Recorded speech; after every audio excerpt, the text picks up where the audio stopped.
Welcome to the Banker Lamp. Please enjoy the video. You start by confirming what ports both TVs and your source have. This determines the exact path. If both TVs and the source have HDMI, use an HDMI splitter for identical displays. If you need different inputs or independent control, pick an HDMI matrix. Once done, power down devices and position cables to avoid strain.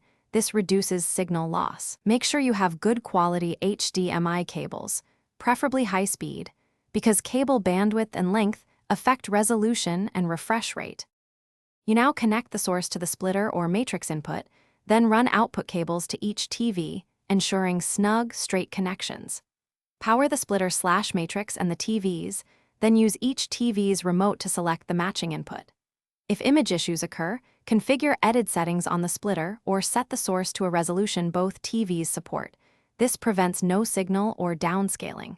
Once you see video, play varied content to verify color, audio sync, and frame stability across screens. Finish by neatly routing and securing cables, keeping the splitter or matrix ventilated to avoid thermal issues.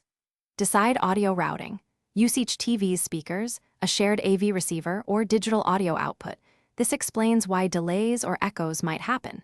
If problems persist, isolate the issue by testing each TV individually, swapping cables, and trying different HDMI ports.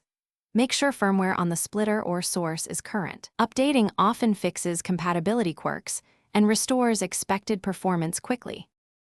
Thanks for watching. If this was helpful, leave a like and consider subscribing. See you next time.